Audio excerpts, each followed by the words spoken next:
He, 1925, by H.P. Lovecraft, narrated by Sam Kusi. I saw him on a sleepless night when I was walking desperately to save my soul and my vision.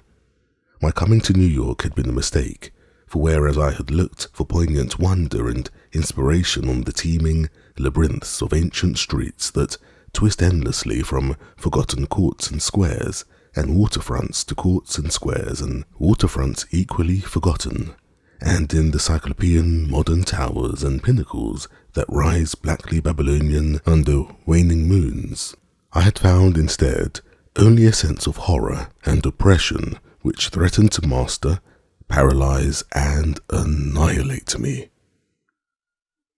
The disillusion had been gradual. Coming for the first time upon the town, I had seen it in the sunset from a bridge, majestic above its waters, its incredible peaks and pyramids rising flower-like and delicate from pools of violet mist to play with the flaming golden clouds and the first stars of evening. Then it had lighted up, window by window above the shimmering tides where lanterns nodded and glided and deep horns bade weird harmonies, and itself become a starry firmament of dream, redolent of fairy music, and one with the marvels of Carcassonne and Samarkand and El Dorado, and all glorious and half-fabulous cities. Shortly afterward I was taken through those antique ways so dear to my fancy, narrow, curving alleys and passages where rows of red Georgian brick blinked, and with small paned dormers above pillared doorways that had looked on glided sedans and panelled coaches, and in the first flush of realization of these long-wished things, I thought I had indeed achieved such treasures as would make me in time a poet. But success and happiness were not to be. Garish daylight showed only squalor and alienage and the noxious elephantiasis of climbing, spreading stone where the moon had hinted of loveliness and elder magic, and the throngs of people that seethed through the flume-like streets were squat, swarthy strangers with hardened faces and narrow eyes, showed strangers without dreams and without kinship to the scenes about them, who could never mean aught to a blue-eyed man of an old folk with the love of fair green lanes and white New England village steepies in his heart. So, instead of the poems I had hoped for, there came only a shuddering blankness and ineffable loneliness, and I saw at last a fearful truth which no one had ever dared to breathe before, the unwhisperable secret of secrets, the fact that this city of stone and strider is not a sentient perpetuation of old New York, as London is of old London or Paris of old Paris, but that it is in fact quite dead, its sprawling body imperfectly embalmed and infested with queer animate things which have nothing to do with it as it was in life. Upon making this discovery I ceased to sleep comfortably, though something of resigned tranquillity came back as I gradually formed the habit of keeping off the streets by day and venturing abroad only at night, when darkness calls forth what little of the past still hovers wraith-like about, and old white doorways remember the stalwart forms that once passed through them. With this mode of relief I even wrote a few poems, and still refrained from going home to my people, lest I seem to crawl back ignobly in defeat.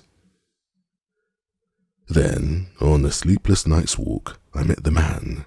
It was in a grotesque, hidden courtyard of the Greenwich section, for there in my ignorance I had settled, having heard of the place as the natural home of poets and artists.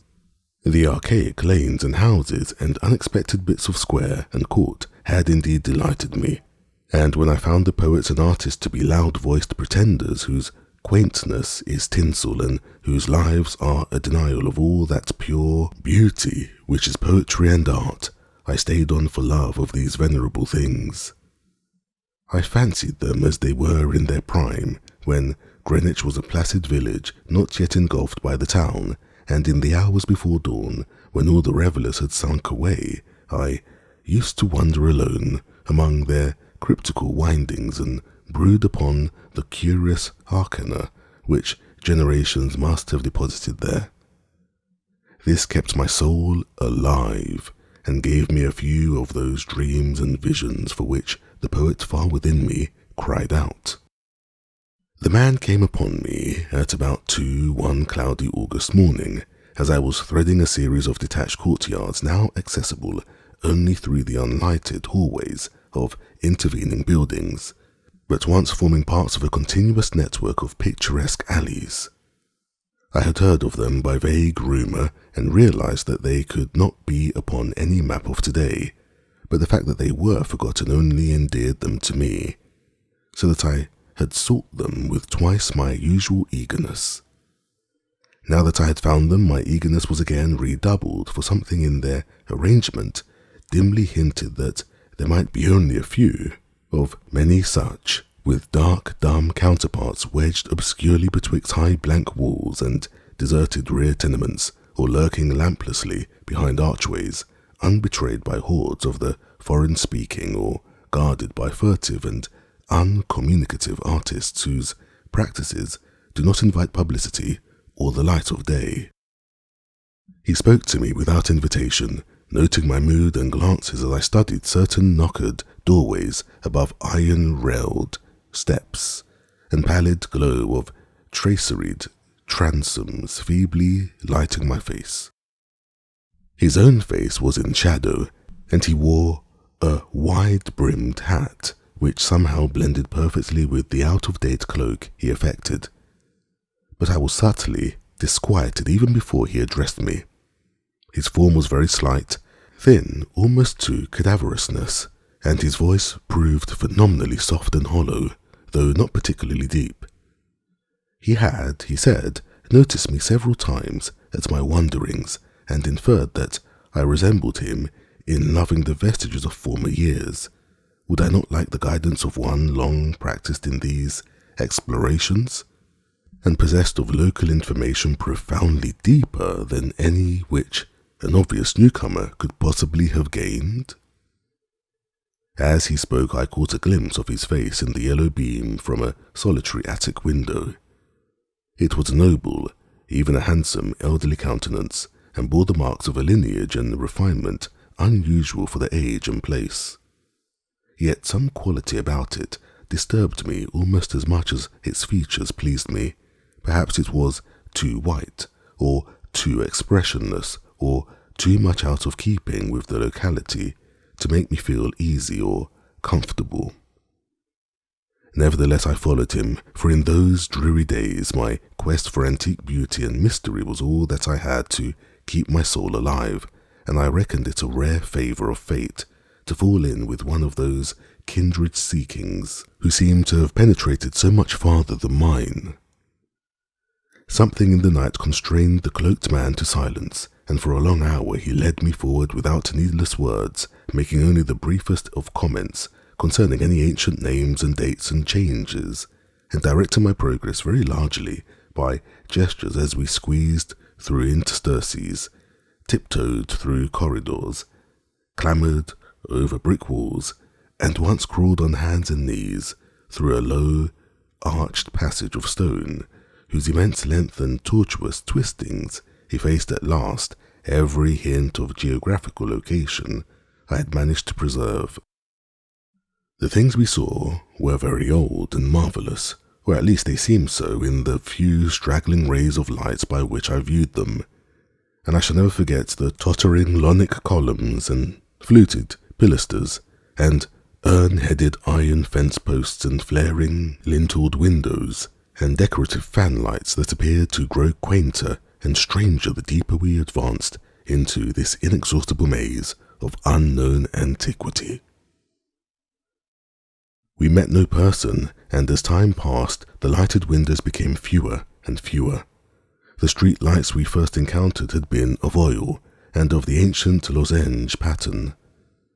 Later, I noticed some with candles, and at last, after traversing a horrible unlighted court, where my guide had to lead with his gloved hand through total blackness to a narrow wooden gate in the high wall, we came upon a fragment of alley lit only by lanterns in front of every seventh house, unbelievably colonial tin lanterns with conical tops and holes punched in the sides. This alley led steeply uphill, more steeply than I thought possible in this part of New York, and the upper end was blocked squarely by the ivy-clad wall of a private estate, beyond which I could see a pale cupola and the tops of trees waving against a vague lightness in the sky. In this wall was a small, low-arched gate of nail-studded black oak, which the man proceeded to unlock with a ponderous key.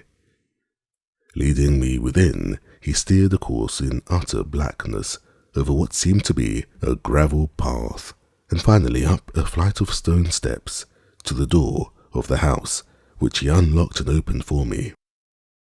We entered, and as we did so I grew faint from a reek of infinite mustiness which welled out to meet us, and which must have been the fruit of unwholesome centuries of decay.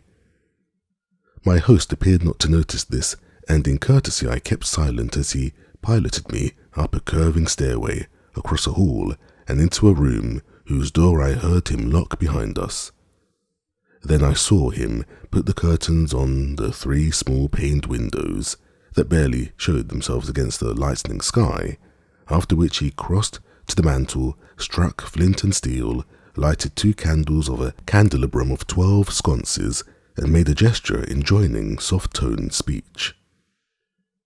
In this feeble radiance I saw that we were in a spacious, well-furnished and panelled library dating from the first quarter of the 18th century, with splendid doorway pediments, a delightful Doric cornice, and a magnificently carved over-mantel with scroll and urn top. Above the crowded bookshelves at intervals along the walls were well-wrought family portraits, all tarnished to an enigmatical dimness, and bearing an unmistakable likeness to the man who now motioned me to a chair beside the graceful Chippendale table. Before seating himself across the table from me, my host paused for a moment, as if in embarrassment, then, tardily removing his gloves, wide-brimmed hat, and cloak, stood theatrically, revealed in full mid-Georgian costume, from queued hair and neck ruffles to knee breeches, silk hose, and the buckled shoes I had not previously noticed.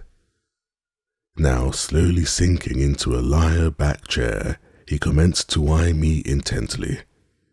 Without his hat he took on an aspect of extreme age, which was scarcely visible before, and I wondered if this unperceived mark of singular longevity were not one of the sources of my original disquiet when he spoke at length. His soft, hollow, and carefully muffled voice not infrequently quavered, and now and then I had great difficulty in following him as I listened with a thrill of amazement and half disavowed alarm, which grew each instant.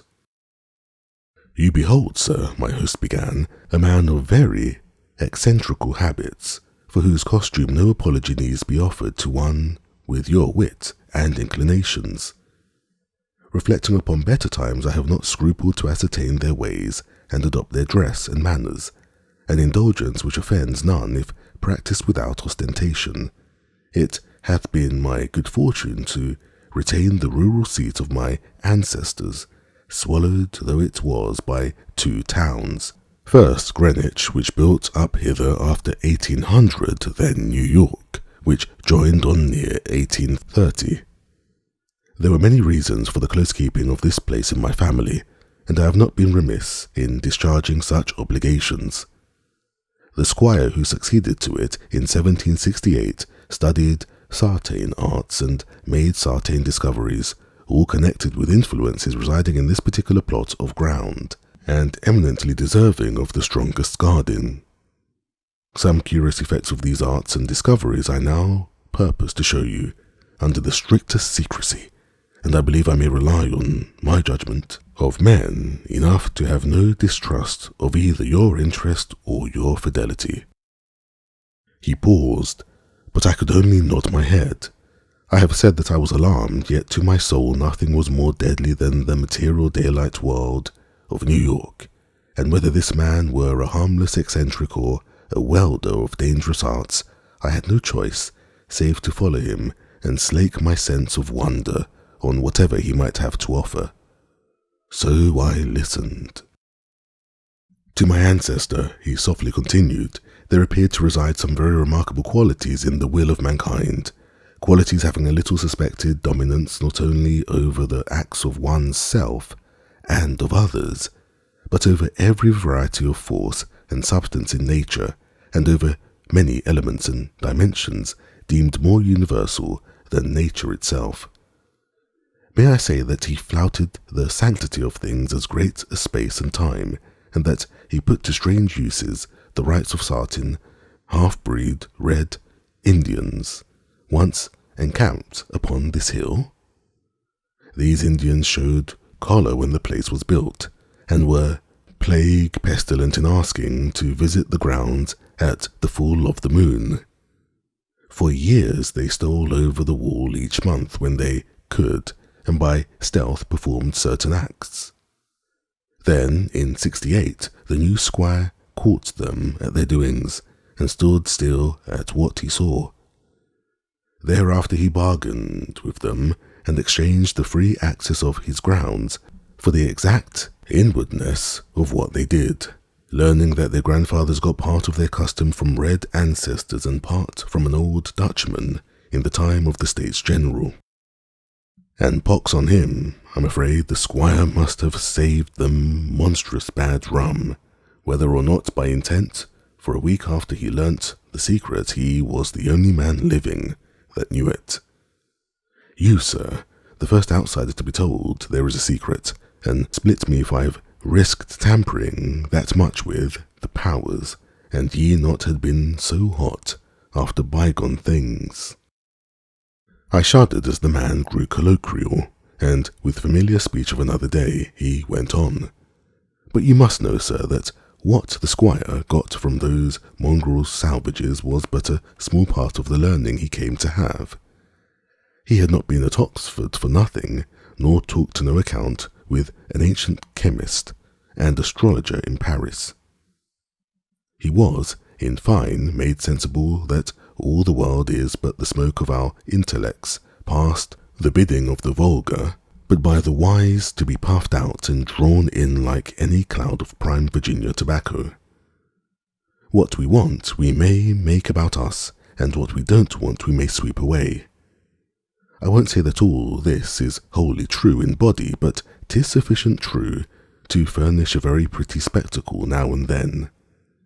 You, I conceive, would be tickled by a better sight of certain other years than your fancy affords you, so be pleased to hold back any fright at what I design to show you. Come to the window and be quiet. My host now took my hand and drew me to one of the two windows on the long side of the malodorous room, and at the first touch of his ungloved fingers I turned cold. His flesh, though dry and firm, was of the quality of ice, and I almost shrank away from his pulling. But again I thought of the emptiness and horror of reality, and boldly prepared to follow whithersoever I might be led. Once at the window, the man drew apart the yellow silk curtains and directed my stare into the blackness outside. For a moment I saw nothing save a myriad of tiny dancing lights far, far before me. Then, as if in response to an insidious motion of my host's hand, a flash of heat lightning played over the scene, and I looked out upon a sea of luxuriant foliage unpolluted and not the sea of roofs to be expected by any normal mind. On my right the Hudson glittered wickedly, and in the distance ahead I saw the unhealthy shimmer of a vast salt marsh constellated with nervous fireflies. The flash died, and an evil smile illumined the waxy face of the aged necromancer. That was before my time, before the new squire's time. Pray let us try again. I was faint, even fainter than the hateful modernity of that accursed city had made me. Good God, I whispered, can you do that for any time?" And as he nodded and bared the black stumps of what had once been yellow fangs, I clutched at the curtains to prevent myself from falling. But he steadied me with that terrible ice-cold claw, and once more made his insidious gesture. Again the lightning flashed, but this time upon a scene not wholly strange. It was Greenwich, the Greenwich that used to be, with here and there a roof or row of houses, as we see it now, yet with lovely green lanes and fields and bits of grassy common. The marsh still glittered beyond, but in the farther distance I saw the steeples of what was then all of New York, Trinity and St. Paul's, and the brick church dominating their sisters, and a faint haze of wood smoke hovering over the whole. I breathed hard, but not so much from the sight itself as from possibilities my imagination terrifiedly conjured up. "Can you, dare you, go far?" I spoke with awe, and I think he shared it for a second, but the evil grin returned. "Far? What have I seen would blast ye to a mad statue of stone. Back, back, forward, forward, look, ye pulling lackwit." And as he snarled the phrase under his breath, he gestured anew, bringing to the sky a flash more blinding than either which had come before. For full 3 seconds I could glimpse that pandemoniac sight, and in those seconds I saw a vista which will ever afterwards torment me in dreams. I saw the heavens verminous with strange flying things, and beneath them a hellish black city of giant stone terraces with impious pyramids flung savagely to the moon, and devil lights burning from unnumbered windows. And swarming loathsomely on aerial galleries I saw the yellow squint-eyed people of that city, robed horribly in orange and red, and dancing insanely to the pounding of fevered kettle drums, the clatter of obscene crotala, and the maniacal moaning of muted horns whose ceaseless dirges rose and fell undulantly like the waves of an unhallowed ocean of bitumen. I saw this vista, I say, and heard as with the mind's ear the blasphemous Dom Daniel of cacophony which companioned it. It was the shrieking fulfillment of all the horror which that corpse city had ever stirred in my soul, and forgetting every injunction to silence, I screamed and screamed and screamed as my nerves gave way and the walls quivered about me. Then, as the flash subsided, I saw that my host was trembling too, a look of shocking fear half blotting from his face the serpent distortion of rage which my screams had excited. He tottered, clutched at the curtains as I had done before, and wriggled his head wildly like a hunted animal. God knows he had cause, for as the echoes of my screaming died away, there came another sound so hellishly suggestive that only numbed emotion kept me sane and conscious. It was the steady, stealthy creaking of the stairs beyond the locked door, as with the ascent of a barefoot or skin-shod horde, and at last the cautious, purposeful rattling of the brass latch that glowed in the feeble candlelight. The old man clawed and spat at me through the mouldy air, and barked things in his throat as he swayed with the yellow curtain he clutched. At this point, 3 slow and very deliberate raps shook the panels of the door, and a white foam gathered at the mouth of the frantic magician. His fright, turning to steely despair, left room for a resurgence of his rage against me, and he staggered a step toward the table on whose edge I was steadying myself. The curtain, still clutched in his right hand as his left clawed out at me, grew taut and finally crashed down from their lofty fastenings, admitting to the room a flood of that full moonlight which the brightening of the sky had presaged. In those greenish beams the candles paled, and a new semblance of decay spread over the musk-reeking room with its wormy panelling, sagging floor, battered mantel, rickety furniture, and ragged draperies. It spread over the old man too, whether from the same source or because of his fear and vehemence, and I saw him shrivel and blacken as he lurched near and strove to rend me with vulturine talons.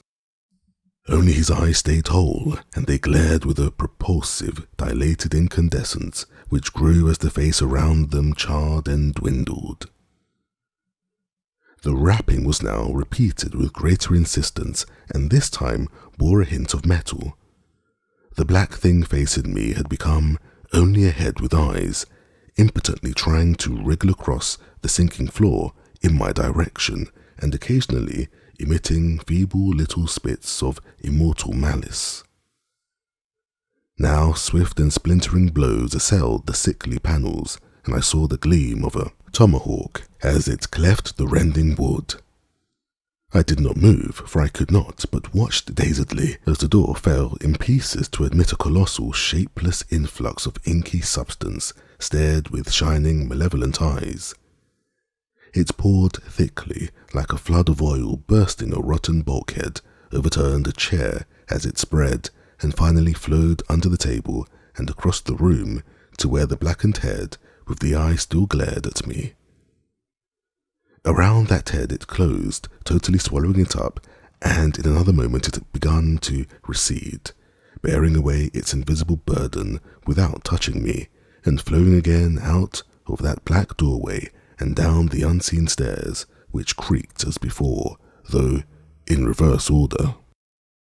Then the floor gave way at last, and I slid gaspingly down into the nighted chamber below, choking with cobwebs and half swooning with terror.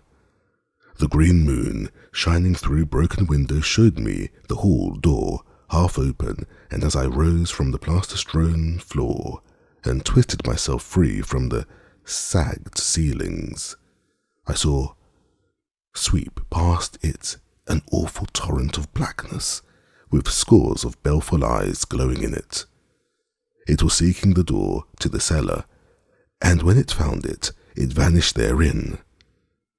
I now felt the floor of this lower room giving as that of the upper chamber had done, and once a crashing above had been followed by the fall past the west window of something which must have been the cupola. Now liberated for the instant from the wreckage, I rushed through the hall to the front door, and finding myself unable to open it, seized a chair and broke a window, climbing frenziedly out upon the unkempt lawn, where moonlight danced over yard-high grass and weeds. The wall was high, and all the gates were locked, but moving a pile of boxes in the corner, I managed to gain the top and cling to the great stone urn set there. About me in my exhaustion, I could see only strange walls and windows and old gambrel roofs. The steep street of my approach was nowhere visible, and the little I did see succumbed rapidly to a mist that rolled in from the river despite the glaring moonlight. Suddenly the urn to which I clung began to tremble, as if sharing my own lethal dizziness, and in another instant my body was plunging downward to I knew not what fate. The man who found me said that I must have crawled a long way despite my broken bones, for a trail of blood stretched off as far as he dared look. The gathering rain soon effaced this link with the scene of my ordeal, and reports could state no more than that I had appeared from a place unknown, at the entrance of a little black court off Perry Street. I never sought to return to those tenebrous labyrinths, nor would I direct any sane man thither if I could.